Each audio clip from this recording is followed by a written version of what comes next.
Assalamualaikum warahmatullahi wabarakatuh. Baiklah, nama saya Dodi Aryansa dengan NIM 106220038. Prodi Hukum Tata Negara 3B. Baiklah, saya di sini akan menjelaskan materi yang kedua tentang alasan pembenar dan alasan pemaaf dan teori-teori kausalitas. Baiklah, mari kita uraikan satu persatu.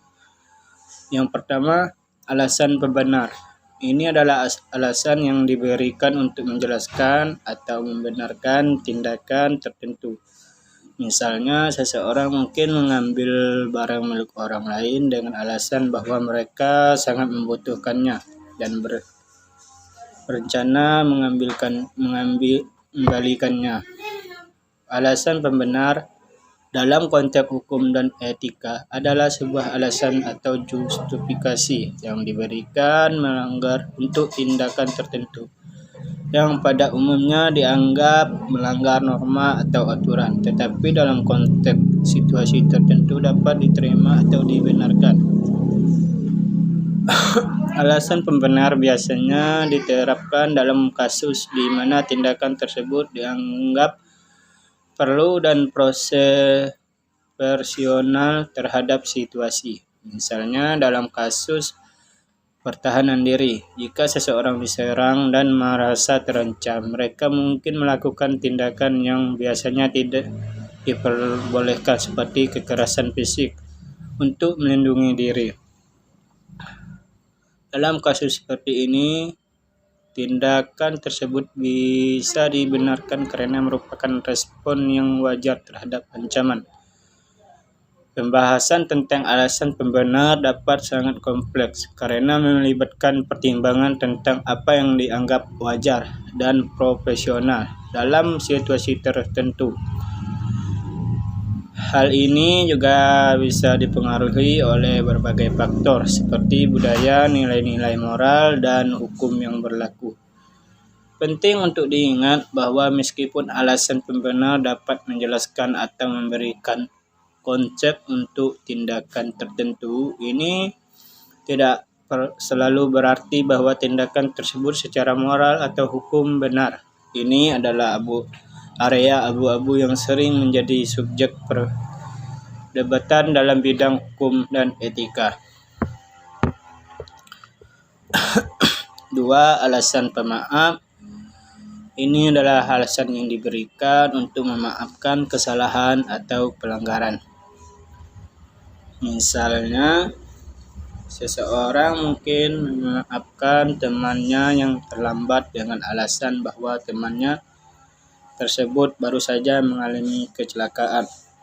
Alasan pemaaf dalam konteks hukum dan etika adalah alasan yang diberikan untuk memaafkan atau mengurangi hukuman atau tanggung jawab seseorang atas pelanggarannya atau kesalahan yang mereka lakukan. Alasan pemaaf biasanya diterapkan dalam situasi di mana seseorang melakukan kesalahan, tetapi ada faktor-faktor tertentu yang membuat kesalahan tersebut kurang parah atau lebih dapat dimengerti. Misalnya, jika seseorang mencuri makanan karena mereka kelaparan dan tidak memiliki cara lain untuk mendapatkan makanan, ini biasanya dianggap sebagai alasan pemaaf. Meskipun mencuri tetapi merupakan pelanggaran, fakta bahwa mereka melakukannya karena kebutuhan dasar yang mendesak bisa membuat kita lebih memahami dan memaafkan tindakan mereka. Pembahasan tentang alasan pemaaf bisa sangat kompleks karena melibatkan pertimbangan tentang apa yang dianggap wajar dan pemaaf dalam berbagai situasi. Ini juga bisa dipengaruhi oleh berbagai faktor seperti budaya, nilai-nilai moral, dan hukuman yang berlaku. Seperti halnya dengan alasan pembenar, penting untuk diingat bahwa meskipun alasan pemaaf dapat menjelaskan atau memberikan konteks untuk tindak tindakan tertentu, ini tidak selalu berarti bahwa tindakan tersebut secara moral atau hukum benar. Ini adalah area abu-abu yang sering menjadi subjek perdebatan dalam bidang hukum dan etika.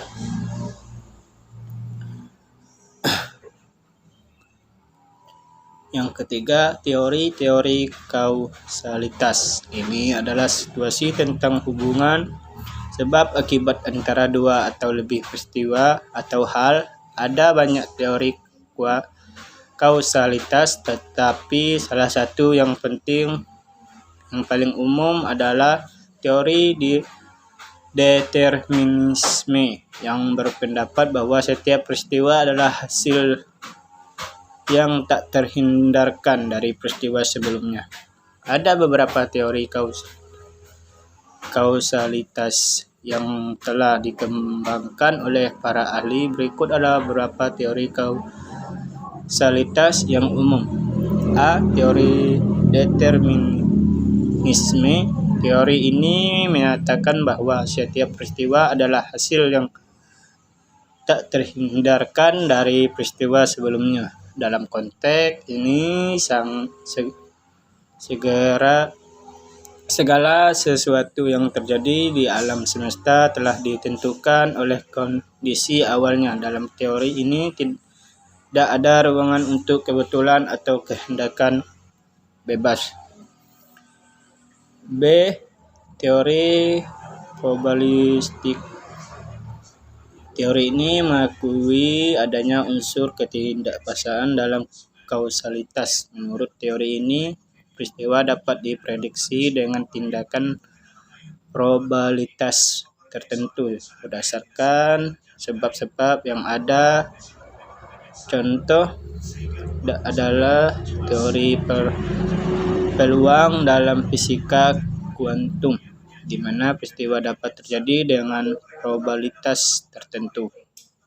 C. Teori faktor kontributor.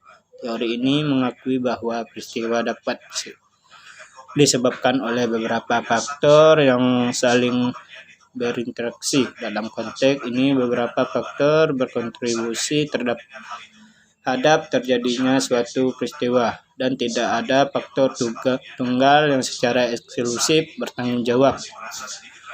D.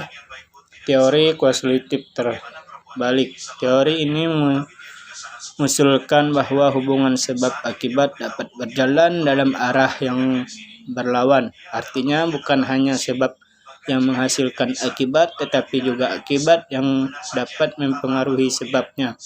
Ini bertentangan dengan pandangan tradisional bahwa sebab selalu mendahulukan akibat. Pembahasan tentang teori-teori kualitas ini melibatkan perdebatan filosofis dan ilmiah yang kompleks. Setiap teori memiliki pendekatan dan implikasi yang berbeda terhadap pemahaman kita tentang sebab akibat dalam dunia.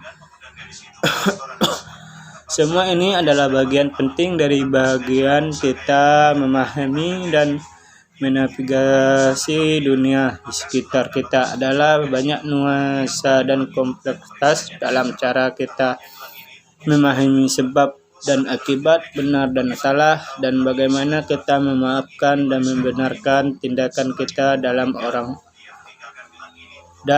lain. Mungkin sekian penjelasan tentang alasan pembenar dan alasan pemaaf dan teori-teori kausalitas dari saya. Bila kurang saya mohon maaf. Saya akhiri. Wassalamualaikum warahmatullahi wabarakatuh.